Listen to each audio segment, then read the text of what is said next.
My Gionee ఉపయోగించి మీ Jio నంబర్స్ని reverify ఎలా చేయాలి? ముఖ్యమైన సమాచారం: ప్రభుత్వ మార్గదర్శకాల ప్రకారం సర్వీసెస్ నిలిపివేయబడకుండా ఉండడానికి మీ మొబైల్ నంబర్ని ఇప్పుడు రీవెరిఫై చేసుకోవాల్సి ఉంటుంది. మొబైల్ నంబర్ రీవెరిఫికేషన్ పెండింగ్లో ఉన్నట్లయితే మై జియో యాప్లో రీవెరిఫికేషన్ మెసేజ్ కనిపిస్తుంది.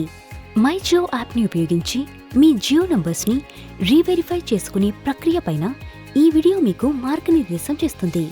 ఏవైనా సందేహాల కోసం మీరు ఎప్పుడైనా 183 నంబర్కి కాల్ చేయవచ్చు. మై జియో యాప్ని ఓపెన్ చేసి మీ జియో నంబర్ మరియు ఓటీపీతో లాగిన్ అవ్వండి. మీ జియో నంబర్స్కి రీవెరిఫికేషన్ అవసరమైనట్లయితే మై జియోలో రీవెరిఫై చేయమని కోరుతూ మీకు ఒక బ్యానర్ కనిపిస్తుంది.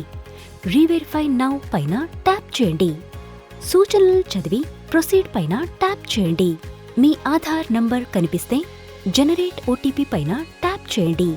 ఒకవేళ మీ ఆధార్ నంబర్ కనిపించనట్లయితే దయచేసి మీ ఆధార్ నంబర్ని ఎంటర్ చేసి జనరేట్ ఓటీపీ పైన ట్యాప్ చేయండి.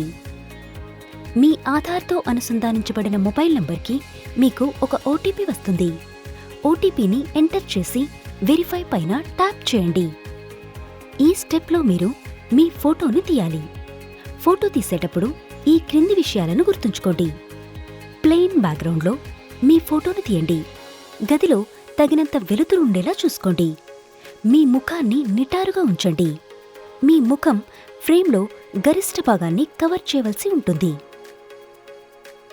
ఫోటో తీసిన తర్వాత ప్రొసీడ్ పైన ట్యాప్ చేయండి. తప్పుగా ఉండే చిత్రాలకు ఇవి కొన్ని ఉదాహరణలు. ముఖం చిత్రంలో గరిష్టంగా కనిపించాలి మరియు నేరుగా కెమెరా వైపు చూడాలి. ఫోటోలో ఎటువంటి అడ్డంకులు ఉండకూడదు. ప్రొసీడ్ పైన ట్యాప్ చేయండి. రీవెరిఫికేషన్ రిక్వెస్ట్ సబ్మిట్ చేయబడింది మరియు అది ప్రాసెస్ చేయబడుతుంది. 1 గంటలోపు మీ జియో నంబర్ రీవెరిఫికేషన్ స్టేటస్కి సంబంధించిన SMS లేదా ఈమెయిల్ మీకు అందుతుంది. ఒకవేళ మీకు ఆధార్ లేకపోయినా లేదా మీ నంబర్ ఆధార్తో అనుసంధానం కాకపోయినా వేరొక ఐడెంటిటీ ప్రూఫ్ డాక్యుమెంట్ని ఉపయోగించి రీవెరిఫికేషన్ చేసుకోవడానికి దయచేసి ఈ స్టెప్స్ని అనుసరించండి. రీవెరిఫై నౌ మరియు ప్రొసీడ్ పైన ట్యాప్ చేసిన తర్వాత వెరిఫై యూజింగ్ అనదర్ ఐడి ప్రూఫ్ని ఎంచుకోండి. డాక్యుమెంట్ టైప్ని ఎంచుకోండి. మీరు ఈ క్రింది డాక్యుమెంట్స్ టైప్ని ఎంచుకోవచ్చు: Aadhaar card, voter ID card, passport, ఇతరవి.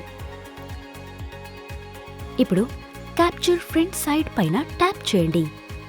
మునుపటి స్క్రీన్లో మీరు ఎంచుకున్న ఐడెంటిటీ ప్రూఫ్ డాక్యుమెంట్ యొక్క ఇమేజ్ని క్యాప్చర్ చేయండి.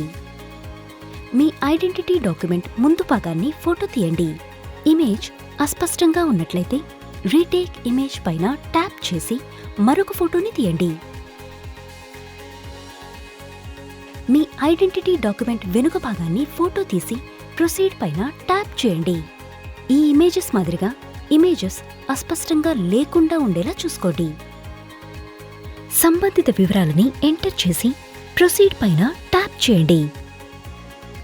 ఈ దశలో మీరు మీ ఫోటోని తీయాలి. ఫోటో తీసేటప్పుడు ఈ క్రింది విషయాలని గుర్తుంచుకోండి.